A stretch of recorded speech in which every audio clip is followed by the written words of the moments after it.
15 August 1945, the day that marks as the Liberation Day of South Korea, also known as Gwangbokjeol, restoration of the Light Day. In today's video, we are going to know about the history of Liberation Day of South Korea and how it divided into two states, which is North Korea and South Korea.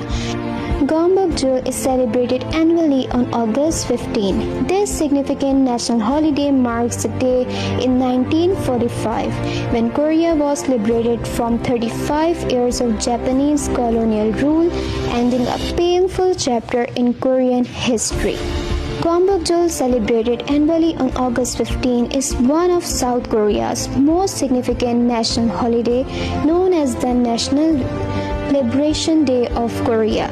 It marks the day in 1945 when Korea was liberated from Japanese colonial rule, which has lasted for 35 years. The term Gwangbokjeol translates to restoration of Light Day, symbolizing the nation's return to independence and the end of a dark period of foreign domination. Now, if we talk about the significance of Gwangbokjeol, on August 15, 1945, marked Japan's surrender, ending World War II and liberating Korea. Gwangbokjeol, symbolizing Korea's return to independence and self-determination. The day is a reminder of Korean resilience and determination in fighting for independence. South Korea was under Japanese colonial rule from 1910 to 1945. On this day, Korean Peninsula came for the first time in history since its founding in 2333 BC, under control by a foreign power in 1910, followed by a 35 years long occupation period which oversaw the attempt at eradicating the Korean culture and language. On the 1st of September, a provisional government of which the People's Republic of Korea was established by the Committee for the Preparation of the National Government. Now, as we talk about the significance of Gwangbokjeol thoroughly, we must know about the historic context of Japanese colonial rule, which is the important thing to know. What made Korea liberated or divided into two states? Japan annexed Korea in 1910 through the Japan-Korea Treaty of 1910, making Korea a colony known as Chosen.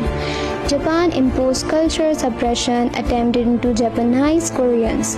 This included banning the use of the Korean language and names in official contexts. In addition, Japan developed Korea's infrastructure like railways and ports, but primarily to extract resources for Japan's benefit. Korean peasants faced heavy taxes and compulsory labors. To take a deep dive in a historical context, to understand the importance of Gwangbokjeol, it is essential to consider Korea's modern history. Japan annexed Korea in 1910, following years of increasing influence and control over the Korean peninsula. This period of Japanese rule was marked by harsh repression, forced assimilation policies, and the exploitations of Korea's people and resources. Koreans faced severe restrictions on their cultural and political freedoms. The use of the Korean language was discouraged. Korean history was altered or ignored in schools, and many Koreans were forced into labor and military services for the Japanese Empire. The period was also infamous for the exploitation of Korean women as comfort women for Japanese soldiers, a painful chapter in Korea's history that continues to affect international relations. So, as we talk about the historical context and the Japanese colonial rule, we must know the resistance and repressions that affect on the liberation of Korea.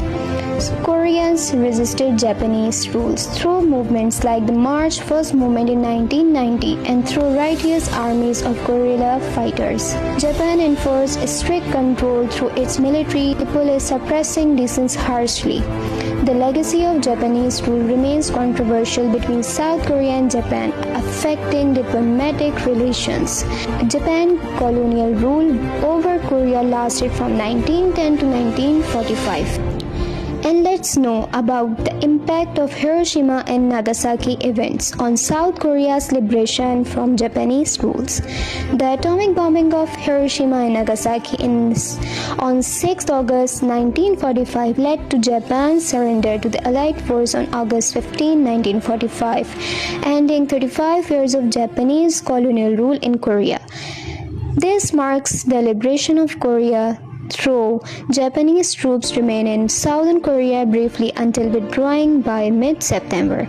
In post-liberation, Korea was divided into North and South along the 38 parallel, leading to the establishment of separate governments in 1945. The legacy of Japanese colonial rule remains controversial between South Korea and Japan, affecting diplomatic relations. South Korea and Japan normalized relations in 1965. After the liberation of South Korea, particularly its capital Seoul, has undergone a dramatic transformation over the years. Let's talk about the iconic landmarks that undergone transformation before and after the liberation of South Korea. So, at first, Gwangbokjeol Gate. This gate was built in 1395 and has seen destruction and restoration due to invasions and wars. It's now back in its original position with a wooden structure. On second, Gwangbokjeol stream. This stream transformed from a polluted stream in the 1950s to a popular public recreation space and date night spot with events like the Seoul Lantern Festival. On the third, Gwangbokjeol Hall, part of Gyeongsugung Palace, built in 1910 during Japanese annexation, now serves as the Korean Empire Historical Museum. Seoul has evolved into a vibrant metropolis, blending traditional heritage and modern innovation. Landmarks like the 63rd building, now 63rd Square, were once South Korea's tallest building, symbolizing the country's growth. South Korea experienced significant growth, often referred to as the miracle on the Han River. Gwangbokjeol, the day, is marked by various official ceremonies, cultural events, and displays of national pride. Let's talk about the official ceremony held by the government on this memorable occasion. The South Korean government holds grand official ceremony every year, often attended by the president, government officials, and citizens. The event typically includes speeches, a flag raising ceremony, and a moment of silence to honor those who fight for Korea's independence. One of the most touching moments is the singing of national anthem, followed by the reading of the Korean Declaration of Independence. This document, originally proclaimed during First March movement of 1919, represents Korea's enduring spirit of resistance against oppression. So as we talk about the official ceremony, let's talk about the cultural celebrations. Gwangbokjeol is also a day for cultural reflection.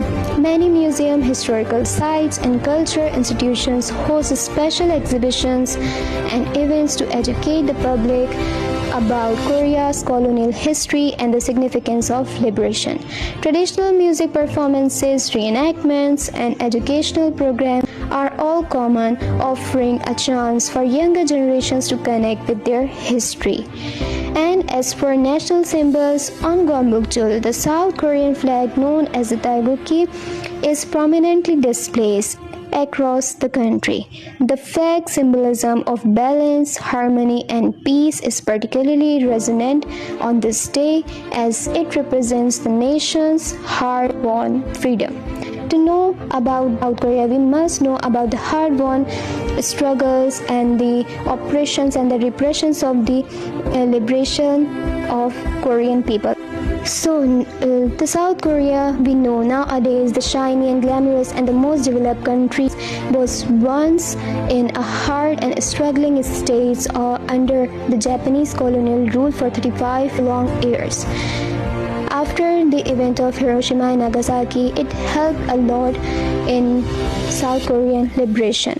So what people know about South Korea was K-pop culture, K-drama and K-industry, K-food and K-movies. But to know more about South Korea, it's a privilege to know about the history of South Korea, how it came into liberation and how it timely developed. So it's all about today's video. I will meet you guys in the next video with another productive topic. I apologize for the thing if I pronounce any Korean word wrong, because I'm not good in Korean, but I tried my best. So, and if I miss something, then let me know in the comment section and let me know how much you know about the history of South Korea in the comment sections. So let's meet in the next video. Don't forget to like and subscribe.